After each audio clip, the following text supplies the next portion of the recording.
ఇది చూస్తే అందరికి అర్థమైపోతుంది. ఒక ప్రత్యేకమైనటువంటి నోట్.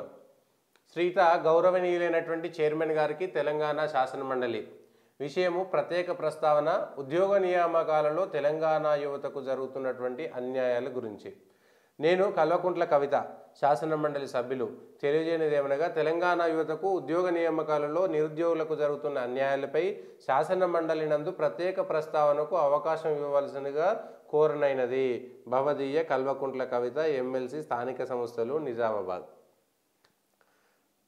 దీని గురించి ఏం కామెంట్ చేయాలంటే ప్రజలే కామెంట్ చేసుకుంటారు. కాంగ్రెస్ సర్కార్ వచ్చింది. కాంగ్రెస్ నిజంగా కొత్త ఉద్యోగాలు ఎన్ని ఇచ్చిందో అందరికీ తెలుసు. 60 రోజులు అయింది. గతంలో జరుగుతున్నటువంటి ప్రాసెసింగ్లో ఉన్నటువంటి ఉద్యోగాలకు సంబంధించినటువంటి తప్ప ఇంకేం లేదు.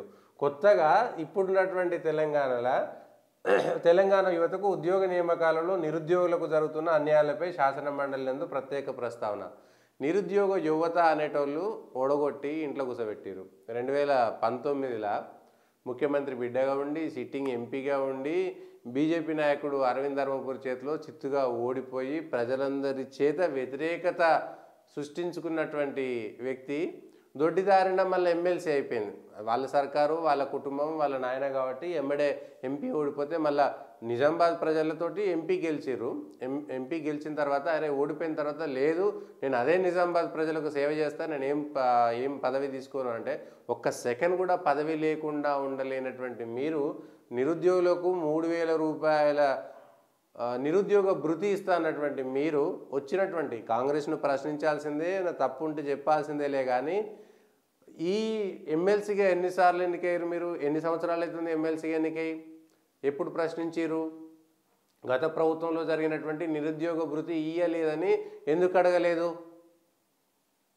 ఇవాళ ప్రశ్నించి అంటే అటు అసెంబ్లీలో కానీ కౌన్సిల్లో కానీ మాట్లాడేటువంటి అవకాశం దొరుకుతున్నది. ఈ కుటుంబానికి సంబంధించినటువంటి అంశంలో కల్వకుంట్ల కవిత గారికి సంబంధించినటువంటి ప్రత్యేకమైనటువంటి ఒక నోట్ నిన్నటి నుంచి సోషల్ మీడియాలో కూడా బాగా వైరల్ అవుతున్నది. ప్రత్యేకంగా శాసనమండలిలో నిరుద్యోగ యువత గురించి మాట్లాడడం అనేటువంటి దానిపైన అందరూ నవ్వుకుంటారనేటువంటి విషయాన్ని కూడా ప్రజలందరికీ క్లారిటీగా వచ్చేసింది. మీరేం చేసినా మీరు మీ కుటుంబ బాగు కోసము తప్ప మిమ్మల్ని నమ్మినటువంటి వ్యక్తులను కూడా బాగు చేయలేనటువంటిది చాలా క్లియర్గా అర్థమైపోయింది. ఇది